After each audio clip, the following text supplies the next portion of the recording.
Welcome back to the Bobby King Iraqi Dinar news channel. I'm your host, Bobby King, bringing you breaking updates straight from Iraq's financial frontlines. Washington is turning up the heat, monitoring every move, and now there are just 20 days left before the liquidation of Iraq's banks could begin.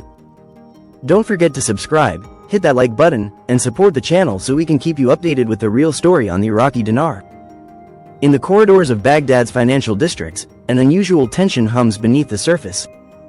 Conversations in banking boardrooms, coffee houses, and trading offices carry the same refrain: 20 days remain. 20 days before a deadline that could determine the fate of dozens of Iraqi banks, either pushing them toward compliance and survival or forcing them into liquidation. The source of this looming transformation? Washington's firm hand. The United States, through its oversight mechanisms, is not merely watching Iraq's banking sector. It is pressing hard, imposing conditions that could redefine the very fabric of the country's financial system.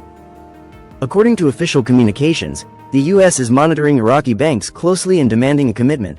Banks will be required to sign a pledge or contract requiring one of two options by the end of this month at the latest. The first is to increase the bank's capital to 400 billion dinars. The second option is to merge with other banks. The hope is to implement one of the two previous options and exit the U.S. sanctions list. Otherwise, the third option is liquidation. This is no idle threat. The third option, liquidation, is the financial equivalent of a death sentence. The shocking reality for many of Iraq's smaller private banks, raising capital to 400 billion dinars in such a short time is a near impossible feat. Even under normal economic conditions, such capitalization demands massive shareholder injections or foreign investment, both of which are scarce in a country still recovering from years of conflict, corruption scandals, and currency instability. The second option, merging with other banks, is equally daunting. Mergers in Iraq's banking system are rare, complex, and often hampered by regulatory hurdles, mistrust between boards, and the lingering fear of inheriting another bank's hidden debts or compliance problems. And yet, the clock is ticking. This situation is unprecedented. Never before has the United States pushed Iraq's financial institutions so directly toward structural reform under such a compressed timeline. It's not just about meeting U.S. conditions for delisting from sanctions, it's about forcing a leap forward in transparency, compliance, and capacity. For many Iraqis, the shock is not simply in the speed of the deadline but in the stakes.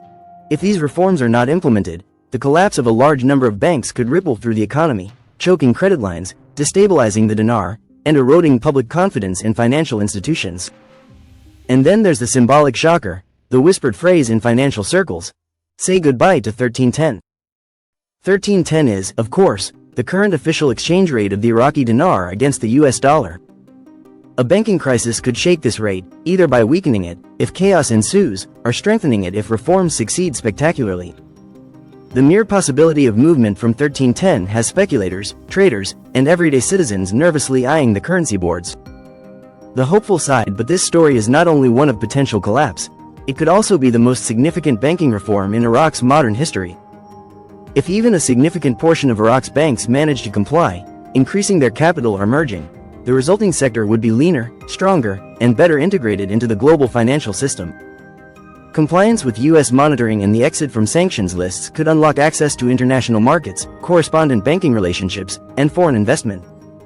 Raising capital to 400 billion dinars would force banks to secure serious investors, boost liquidity, and improve their lending capacity. This could lead to a more robust private sector, better access to credit for small and medium enterprises, and new opportunities for economic diversification. Mergers, though often viewed with suspicion, could create larger institutions capable of competing regionally, offering more services, and absorbing financial shocks more effectively.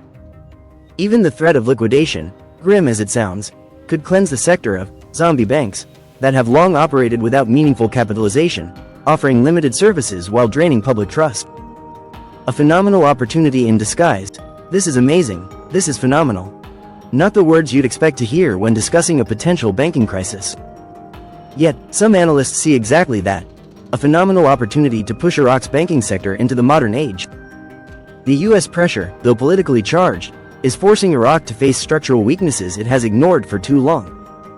For decades, too many banks in Iraq have existed in a gray zone, technically operational, but lacking the systems, capital, and oversight to function as real engines of growth. Now, under the threat of sanctions and liquidation, the weak must either strengthen or step aside. The next 20 days will be a crucible for Iraq's financial leadership. Central bank officials, bank CEOs, and political figures must make decisions at a pace rarely seen in Iraq's famously slow-moving bureaucratic culture. There is no room for delay, no safety net for those who fail. If the reforms succeed, Iraq could enter 2026 with a banking sector that is smaller in number but vastly more capable, trusted, and globally connected. This could stabilize the dinar, open the door for increased foreign investment, and give Iraqi citizens renewed faith in their financial system. If they fail, the fallout will be severe: credit crunches, job losses in the banking sector, shaken investor confidence, and possible currency instability. The countdown: 20 days. That's all. 20 days to decide whether Iraq's banks will stand taller or disappear entirely. Whether 1310 will remain a fixture on currency boards or be replaced by a new number that tells the world Iraq has changed. For now, the nation watches. The pressure is immense, the stakes are high, and the potential, either for disaster or for unprecedented reform, is extraordinary. In 20 days, Iraq's banking map could be redrawn. And in that transformation lies both the shock of what may be lost, and the hope of what could be gained.